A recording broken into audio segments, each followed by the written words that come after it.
Hello everyone, welcome back. And today we are going to talk, as promised, about needles.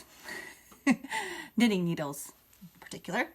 So there are lots and lots and lots and lots and lots of knitting needles to choose from. When you go to a store like Hobby Lobby or maybe your local yarn store, there's usually a huge wall just filled with all these knitting needles, different kinds, different sizes, different colors. So how do you know which ones are which and what you can use them for? Well, today we're going to talk about that. So some of the most common thoughts about knitting needles. When you think knitting needles, you think something like this. These are all taped together because this was actually a inheritance, I guess you could say, from my mama. She was an avid knitter, and I inherited all of her knitting supplies.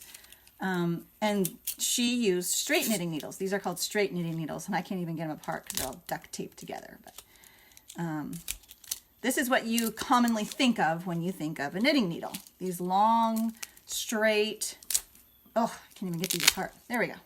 Long, straight needles that have a point at one end and a little stopper at the other end. This is one of the most traditional types of knitting needles. This is actually the type of knitting needle I used when I was just first starting out to knit. And they're great because when they're long like this, they can hold a lot of stitches. You could make a pretty wide project. You could probably do a sweater on something like this long, because you would do the front and then you would do the back and then you would do the sleeves and then sew all those pieces together separately. If you wanted to make a blanket, like maybe a big blanket, like something that would fit on your bed, you could do it in strips, where you would do a long strip, maybe 3 or 4 long strips, and then sew those strips up together. You could easily do a scarf on something like this. One of my first projects was a scarf, and I used knitting needles like this.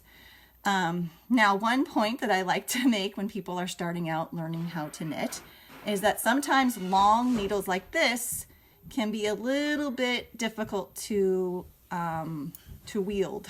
Kind of like a magic wand. You gotta wield your magic wand.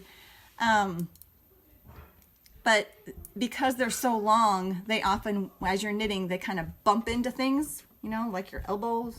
They kind of just bump into like maybe the arm of the chair that you're sitting in, or if you're sitting next to someone, bump into somebody else.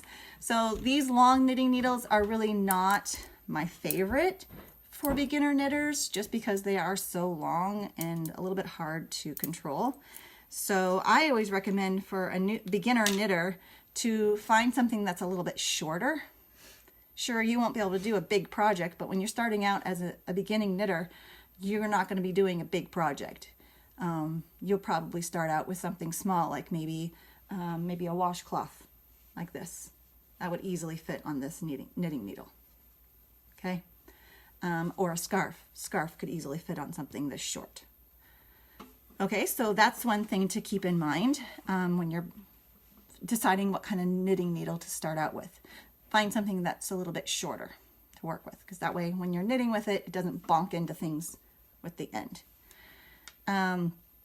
These are the actual exact needles that my daughter, who is 8 years old, learned how to knit on, and she did perfectly fine with them. She did a great job. She made a little bookmark with them. Okay, now another type of knitting needle that you will see are these types. Okay, they usually come in a package of either 4 or 5. This one has 5. This one only has 4. Okay, and these knitting needles are generally pretty short. Okay, sometimes are even shorter than this. And these are used for when you're trying to knit something in the round. Like if you were to knit this sleeve and you didn't want to have to seam it on one side, you could just knit around and around and around and around like a tube. Then you would use knitting needles like this. They're called double pointed needles, or DPNs. I won't go into how exactly you do that, but basically they end up looking like this. If I can hold them. Okay, you would end up having your knitting go around that square. And you just go around and around and around the square with your knitting needles. Okay? Those are double pointed needles. As a beginner, I would say you don't need double pointed needles yet. Focus on a shorter straight needle, like I mentioned, like this one. Now, another thing that you notice that's different between these two is this one's made of wood.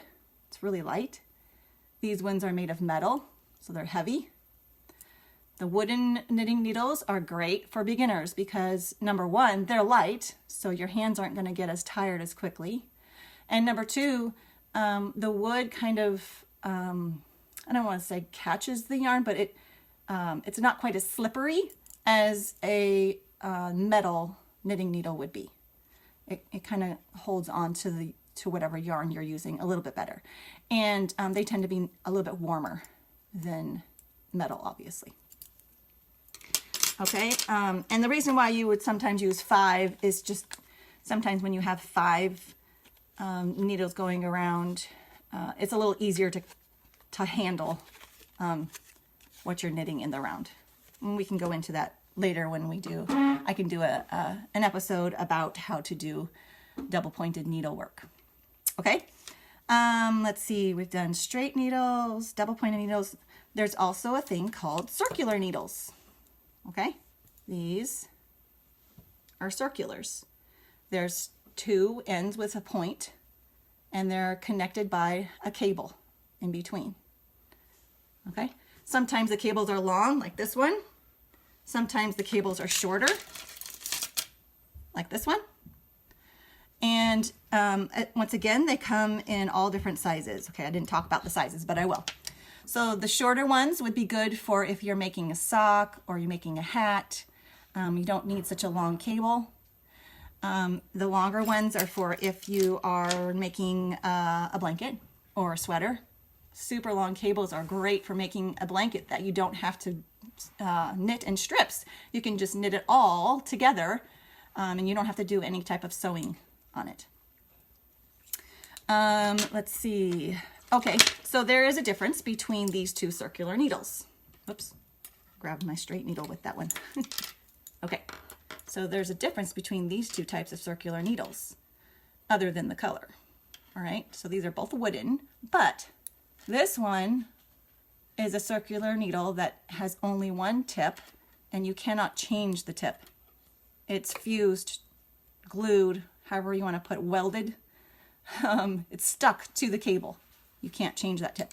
But this one is called an interchangeable knitting needle, and that means that you can take off the tip. Tip screws right off, like this. Ta-da! And you can put a different size tip onto it. A much thinner tip. You can put that one on, screw it on, and then you can, depending on which kind of yarn you're using, you can use a thinner knitting needle. Really great. I love interchangeable needles because I do lots of different projects, and sometimes my projects call for a smaller, thinner needle for, let's say, the cuff of your sweater, but then when you get to the main part of your sweater, it calls for a bigger needle. So it's nice to be able to just change the tips and leave the cable in your work without having to go to a completely different cable needle. It's also economical because you're only buying like a set of interchangeable knitting needles rather than lots of separate needles. Okay, so those are the different kinds of needles. And like I said, the difference between a wooden needle and a metal needle is that the wooden one will hold on to your yarn a little bit better than a metal needle where it's going to slip. Here's an example of a poor choice on knitting needle. I used metal on this because I was actually using my wooden needles of the same size on a different project. And I didn't want to wait to finish that project before I started this one, but it was a poor choice because this yarn is bamboo yarn and it's very, very slippery. And then I combined it with metal knitting needles, which are already very slippery too. And so whenever I'm knitting this, my hands get fatigued quite quickly because I'm having to hold on to that yarn and make sure it's not slipping off So if you're using a really slippery yarn like bamboo or some synthetic yarns can be very, very slippery. Wool yarn is not slippery. Wool yarn is usually great for using metal needles with. But the more slippery yarns, you would want to use a wooden needle. Plastic needles is also another choice. You would use an acrylic yarn or a wool yarn sometimes with plastic. Plastic is just nice because it warms up in your hands, and it's also sometimes they're a little bit bendy. So it's nice to be able to just work with them because they're not quite as stiff, hard as a metal knitting needle or a wooden knitting needle. So I don't have very many plastic ones, but I did enjoy using them when I had them. Another little tool that we like to use when we're knitting is something that looks like this. Now this is actually a ruler on the side, and there's also a ruler down here. But you're probably wondering what all these little holes are up this side. You can see it better on here. Look at all those little holes. So if I have a knitting needle and I have one that does not have the size written on it, such as one of my double pointed needles, I have no idea what size this is. I could make a guess, but I really have no clue.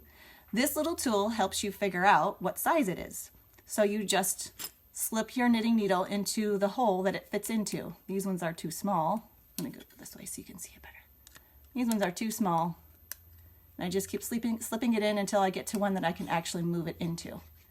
Okay? Now when I'm at the one that I can slip that needle into, then I look and see what it says on the front. And most knitting gauge, knitting needle rulers, whatever they're called, will have lots of different size measurements on here. This one only has US size. So this one says that it's US size 4. You can see that. It also has crochet hook sizes. Crochet hook sizes are usually generally letters. Now some of these types of tools also have millimeters, and some of them also have UK sizes. UK sizes are different than US sizes, of course, because US always does weird sizes on everything, like inches instead of centimeters. So try to find a quality knit size, needle size tool that actually has several different types of measurements on there, because that way if you're looking at a pattern and the pattern is only written to tell you like the millimeters of the needle that you need to use, then it'll be really handy to have a tool that actually says it rather than trying to convert it or go online to figure out, okay, if it says it's a US 4, then what does that mean? How many millimeters is that? It's just easy to have it written right on your tool. Okay, so that's pretty much it about sizes and, oh, I forgot to tell you. So when you are knitting with your needles, how do you know what size to use? So generally, a thinner needle will be used with a thinner yarn, and a thicker needle will be used for a thicker yarn. And I'm going to go into more detail about that tomorrow in my Facebook Live tomorrow, and we'll talk about the labels on your yarn and how to read the labels so that you know which knitting needles you will need to buy and how to tell your gauge. Okay, I hope you enjoyed today's video about knitting needles, and I hope you have a great day, and I'll see you next time. Don't forget to look down below at the comments and click on the link so you can find your top 3 knitting mistakes guide so you can learn how to fix all your knitting mistakes easily and quickly. See you next time. Bye.